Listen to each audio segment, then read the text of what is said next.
राधा और कृष्ण की प्रेम कहानी सदियों बाद भी लोगों के दिलो दिमाग में ताजा है। एक ऐसा प्रेम जिसमें किसी ने कृष्ण भक्ति की राह देखी, तो किसी ने इस कहानी को विरह का गीत समझकर गुनगुनाया। कृष्ण और राधा का प्रेम जितना चंचल और निर्मल रहा, उतना ही जटिल और निर्मम भी।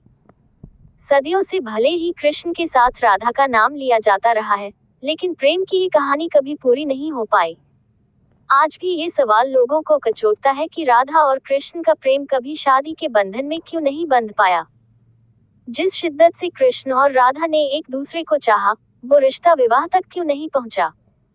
क्यों संसार की सबसे बड़ी प्रेम कहानी विरह का गीत बनकर रह गई। क्या वजह है कि राधा से सच्चे प्रेम के बावजूद कृष्ण ने रुक्मिणी को अपना जीवन साथी चुना था। उनकी कुल 8 पत्नियों का जिक्र मिलता है, लेकिन उनमें राधा का नाम नहीं है। इतना ही नहीं, कृष्ण के साथ तमाम पुराणों में राधा का नाम नहीं मिलता है। राधा का अंतिम समय कहाँ बीता और किन हालात में राधा ने जीवन के अंतिम क्षण बिताए। जिस राधा को कृष्ण की परछाई समझा जाता था, उसका क्या हुआ, ये सब एक रहस्य बन चुका है। राधा का नाम भगवत गीता से लेकर महाभारत तक कहीं नहीं मिलता। राधा के बिना जिस कृष्ण को अधूरा माना गया है, उनकी कथाओं में राधा का नाम तक नहीं है। इस रहस्य को समझने के लिए उनके धरती पर उतरने की वजहों को जानना होगा। ऐसा कहा जाता है कि राधा धरती पर कृष्ण की इच्छा से ही आई थी।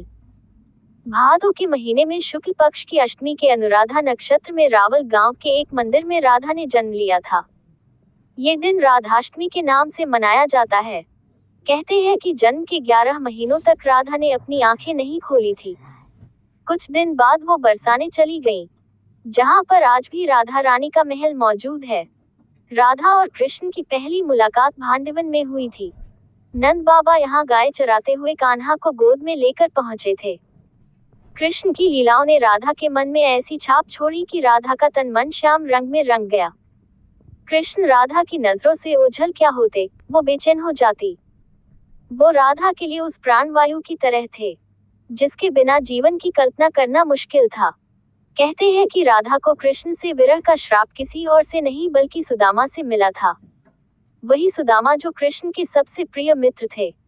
सुदामा के इस श्राप के चलते ही 11 साल की उम्र में कृष्ण को वृंदावन छोड़कर मथुरा जाना पड़ा था। श्री कृष्ण और राधा गोलोक एक साथ निवास करते थे। एक बार राधा की अनुपस्थिति में कृष्ण विरजा नामक की एक गोपिका से विहार कर रहे थे। तभी वहां राधा आ पहुंची और उन्होंने कृष्ण और विरजा को अपमानित किया। इसके बाद राधा ने विरजा को धरती पर दरिद्र ब्राह्मण होकर दुख भोगने का श्राप दे दिया। वहां मौजूद सुदामा ये बर्दाश्त नहीं कर पाए और उन्होंने उसी वक्त राधा को कृष्ण से बरसों तक विरह का श्राप दे दिया।